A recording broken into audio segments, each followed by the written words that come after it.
បានគឺជាដូងដែលស្ថិតនៅក្នុងភូមិព្រៃរំដួលខាងត្បូងបាទព្រៃរំដួលខាងត្បូងឃុំបសែតស្រុកបសែតខេត្តកំពង់ស្ពឺដែលជាអំណោយសប្បុរសជនខ្មែរនៅសហរដ្ឋអាមេរិកនិងនៅទីក្រុងភ្នំពេញ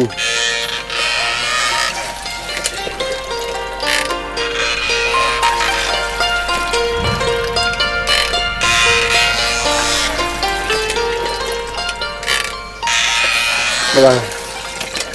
សប្បុរសជនដែលឧបត្ថម្ភកសាងដូងទឹកនេះឡើងទី1គឺលោកព្រឹទ្ធាចារ្យអៀងឆាយនិងព្រឹទ្ធាចារ្យអ៊ីកេសព្រមទាំងបុត្រអៀងផាឡាពេកយីអ៊ីងសុផាណាសៀងវណ្ណេសាសៀងចេស៊ីកាសូមបញ្ជាក់ផងដែរថាក្រុមគ្រូសាបាសិកាព្រឹទ្ធាចារ្យអៀងឆាយនេះជាពុទ្ធបរិស័ទវត្តពលឺពុទ្ធចក្រក្រុងលូវែលបាទរដ្ឋម៉ាសាជូសេតសហរដ្ឋអាមេរិកគាត់បានចូលរួមថវិកាសម្រាប់កសាងដូងទឹកចំនួន$150បាទ$150បាទហើយទី2ដែរការចូលរួមកសាងដូងទឹកនេះគឺព្រឹទ្ធាចារ្យយុនស៊ូនបាទព្រឹទ្ធាចារ្យយុនស៊ូននិងភរិយាបាទព្រមទាំងភរិយានិងបុត្របាទសប្តាហ៍មានទីលំនៅនៅសង្កាត់ផ្សារចាស់ភ្នំពេញរាជធានីភ្នំពេញបានឧបត្ថម្ភថវិកាចំនួន$70ផងដែរសម្រាប់កសាងទឹកបាទសរុបទាំងអស់ចំនួន$220សហរដ្ឋអាមេរិកបាទសម្រាប់បណ្ដងទឹកនៅក្នុងភូមិព្រៃរំដួលខាងត្បូងឃុំបសែតស្រុកបសែត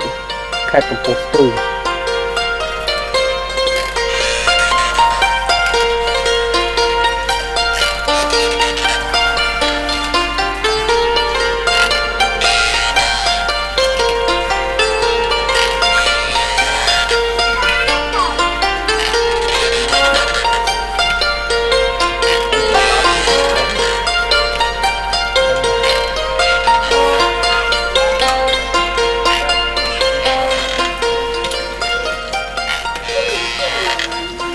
សាច់ថ្មីម្ដងទៀតខ្ញុំបាទសូមថ្លែងអំណរគុណចំពោះ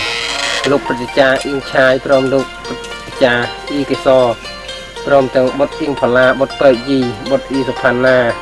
បុត្រស៊ីងសុវណ្ណនេសាបុត្រស៊ីងចេស៊ីកាដែលបានចូលរួមថវិកាកសាងដូងទឹកចំនួន$150តាមរយៈលោកអ៊ុំត្រីកវងបាទសប្តាហ៍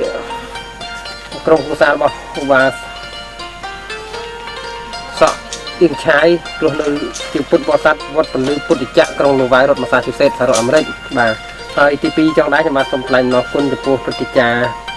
យុនស៊ូនបាទព្រឹទ្ធាចារ្យយុនស៊ូននិងភរិយាព្រមទាំងបុត្រសប្តាហ៍មានទីលំនៅនៅសង្កាត់ផ្សារចាស់ភ្នំពេញរាជធានីភ្នំពេញនេះបាទសូមអរគុណសូមអរក្រុមគ្រួសារអស់លោកព្រឹទ្ធាចារ្យទាំងពីរជួបប្រទះនៅពុទ្ធពរទាំងឡាយ4ប្រការគឺអាយុវណ្ណៈសុខៈពលៈកុំបីឃ្លាតឡើយបាទសូមអរគុណ